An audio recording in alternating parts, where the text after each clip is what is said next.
What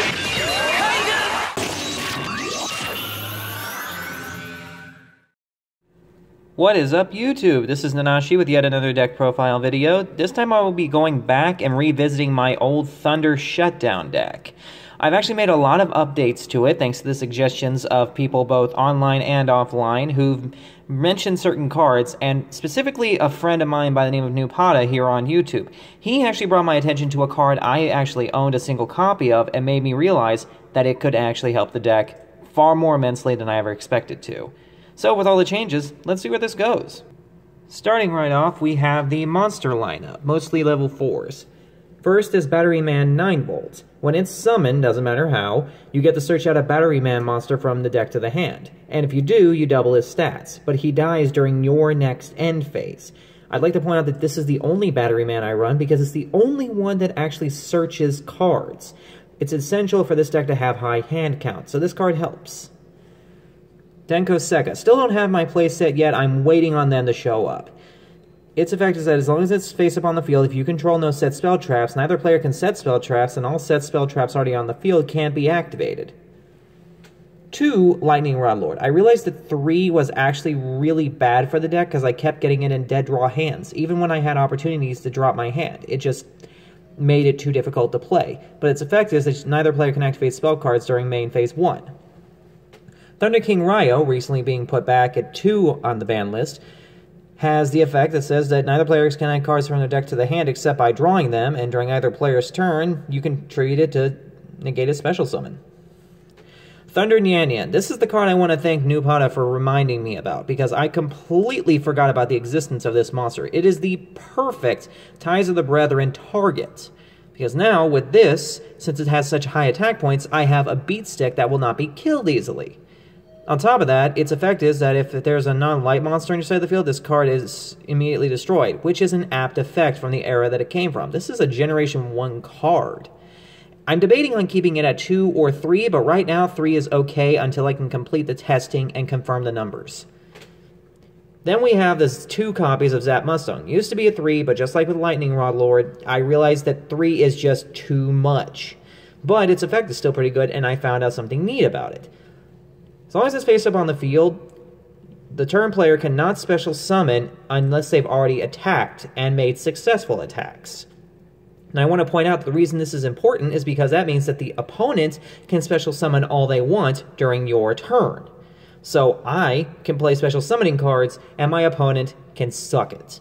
However, its effect is also that it can only be special summoned, and it can only be special summoned during the main phase 1 of your turn, during which you have not special summoned yet. So, very finite restrictions. The triple Thunder Dragon is another reason that I'm able to make this deck work better, because just like with Battery Man 9V, it's a hand additive. You can drop 1 to add up to 2 from your deck to your hand. So you can just add both, or you can add singles to fill up your graveyard. There's a reason I mentioned this. Then we move into the spell lineup, which is fairly high, just as the original version was, but there's actually more purpose behind them. The 3-hand Destruction. Each player discards 2 cards from their hand, then draws 2 cards. That's where the Battery Man 9V and Thunder Dragons actually come into play. They give me discard fodder, or banish fodder for Left Arm Offering if I felt the need.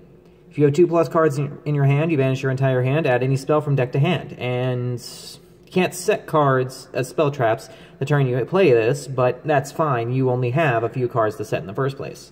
1 day apiece, both players draw a card, and neither player takes damage. Either way, it's a good draw card. Triple Solidarity. This is another reason that Hand Destruction and Thunder Dragon and Battery Man 9V are so good in this deck. If you have one type of monster in your graveyard, all the monsters on the field gain 800 attack points of the same type. 1 Soul Charge. I need to reestablish boards sometimes, and this definitely does the job. You target any number of monsters in grave, special summon them, pay 1,000 points per one you were able to summon, but you don't get a battle phase. So that's where this card comes back to bite you. Triple Terminal World still. This card will always be a 3 in this deck as far as I'm concerned, unless I have a reason not to. You can only play it during main phase 1, but neither player gets main phase 2. Ties of the Brethren. The reason this deck even works at all. You pay 2,000 points, target a monster you control, level 4 or lower, special summon 2 more monsters from the deck who have the same level, type, and attribute, but different names from each other and the target on the field. You also don't get a battle phase this turn, so it's obviously a risk, but it's great for first turn. And Upstart Goblin, because I admit it, this card needs better draw options. And then we move into the trap cards, which there's only a minimal number. Triple Call the Haunted, brings back a monster from grave, and Vanity's Emptiness. I normally run Vanities in the side of every single deck, but since I put Zap Mustang to 2, I realized that I still need a different methodology of special summon locking. And this is going to be the best option that I can possibly have without throwing the third Zap Mustang back in the deck, which will hurt it. Then we will just go ahead and go into the side deck. We have the third Lightning Rod Lord and the third Zap Mustang in case I change my mind, the double MST and double Dark Hole, triple Judgment of Thunder. Now this card was a lot of fun when I ran other variants of a Thunder deck, because when you summon a Thunder monster, you pop a card on the field.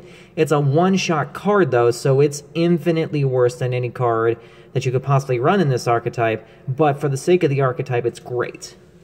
Double Memory Loss, Poor Man's Breakthrough Skill, Mirror Force, Torrential, and oh yeah, that's right, Vanities is in the main for once. I want to point out that there's actually 2 cards missing, which are Bottomless and Compulsory, and that's because they're in the hands of a friend until I can get myself another set. And then finally, we move into the extra deck, of which there's only a minimal number of monsters. A pair of Bujinte Tsukuyomi, I drop my hand and detach a material to draw 2 new cards. I don't summon it often, but it is there if I need it. Kind of like 39 Utopia and its counterpart Utopia the Lightning. Utopia, you detach a material to negate an attack, but Utopia the Lightning, you double detach, make its attack points 5,000, and whenever it battles, it pretty much just gets Archimedes effect. Now, 91 Thunder Spark Dragon is still here, and it's mainly just because I kind of need it to clear boards if I'm having trouble. That's why I run Soul Charge, just to reestablish it later. You detach 3 materials and destroy all other face-up monsters on the field, and I don't have the option to do this right now, but when you detach 5 materials from it, you destroy all cards your opponent controls. I had an option to do this, but it's kind of not good right now because the deck doesn't flood monsters onto the field the way it used to. And that is the deck.